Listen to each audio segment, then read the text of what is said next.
Mga ka-Republic, matapos ang masakit na pagkatalo laban sa New Zealand All Blacks, muling sasandal ang Gilas sa suporta ng home crowd.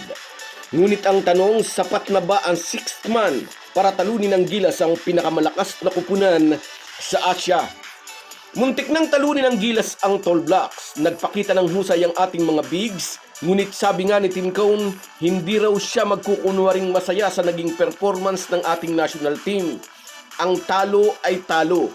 Walang amount ng papuri ang bubura sa katotohanang kinapos pa rin ang Gilas sa dulo. Mamaya laban sa Australia, sisikapin ng ating national team na maipagtanggol ang ating home court. Malakas ang Boomers pero bilog ang bola. Hindi nawawalan ng pag-asa si Tim Cone. Pag-uusapan po natin yan, pero bago ang lahat ay maglalambing po ako sa inyo na isubscribe ninyo itong ating channel. At kung di masyadong makakaabala ay i-like at paki-share na rin ninyo. Malaking bagay po yan sa aming mga vlogger. Maraming salamat. Mga ka-Republic, halos isang impossible mission para sa Gilas ang laban mamaya kontra sa powerhouse Australia. Mula noong 2017 nang pag-isahin ang FIBA Asia at FIBA Oceania, ay pinagarian na ng Boomers ang FIBA Asia Pacific Region. Walang makatibag sa kanila. Aminin natin, mas malalaki sila, mas matatangkad sila. Ang bansang Australia ay isa sa mga bansang pinanggagalingan ng mahuhusay na NBA players. Sabi nga ni Tim Cone, kayang magpadala ng Australia ng 12 NBA players kung gugustuhin ng mga ito. Pero kasalukuyang ongoing ang NBA season. Ganun pa man, malalakas na player pa rin ang nasa lineup ng Boomers. Mga former NBA player at mga star players sa kanilang liga. Sina Elijah Pepper, Rain Smith at Sam Froling. Dito kay Froling, inaasahang mapapasabak ng husto sina AJ Edu at Quintin Millora Brown. Nasa tuktok ng standing ang Australia sa Group A, automatikong pasok na sa next round matapos talunin ang Guam. Nasa pangalawang pwesto naman ang Gilas sa bisa ng kanilang dalawang panalo kontra Guam sa window 1 ng qualifiers. Ngunit sa pagkatalo ng Gilas sa kamay ng New Zealand All Blacks, biglang naging mabaku ang daan ng ating national team. Hindi na nila kontrolado ang kanilang kapalaran. Upang makatiyak ng pagpasok sa next round, kailangan nilang talunin mamaya ang Australia na halos impossible mission dahil nga sa lakas ng kalaban. At hindi lang yan, kailangan ding manalo ng Guam kontra naman sa New Zealand. Kung hindi mangyayari ang dalawang yan, may window 3 pa. Kung sa bagay, isang team lang naman ang matatanggal at malamang ang Guam yan. Ang problema, ang record ay carry over sa next round. Mas malalakas na kalaban ang makakasama natin sa group kapag pangit ang record natin dito sa group stage. At pag nangyari yan, mas magiging mahirap ang daan para ma-qualify ang Gilas sa World Cup 2027.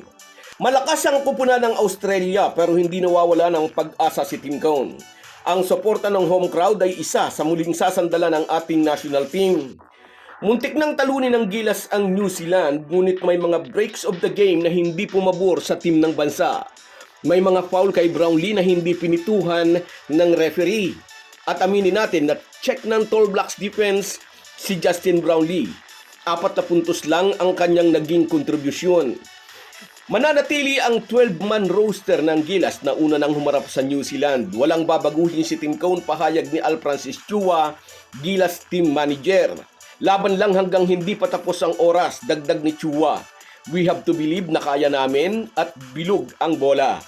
Sa laro mamaya, inaasahan na magbabounce back si Justin Brownlee upang burahin ang pangit niyang performance laban sa All Blacks. Asahan din ang mas mahabang playing time ni Juan Gomez Diliano pagkatapos ng maganda niyang performance sa kanyang debut game sa ilalim ni Coach Tim Cone.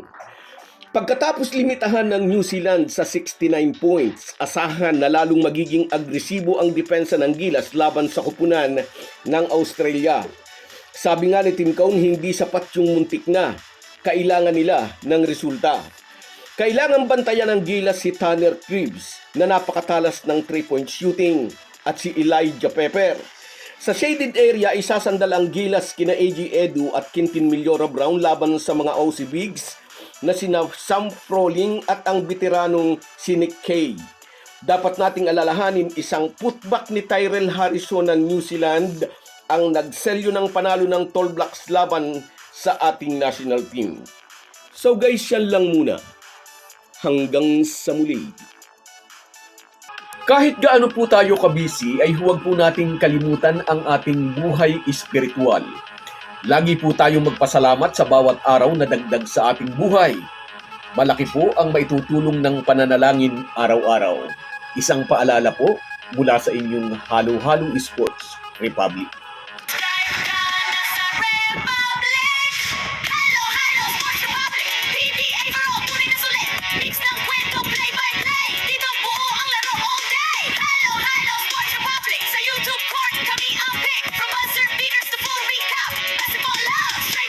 May meme, may stat, may replay, real, may tawad.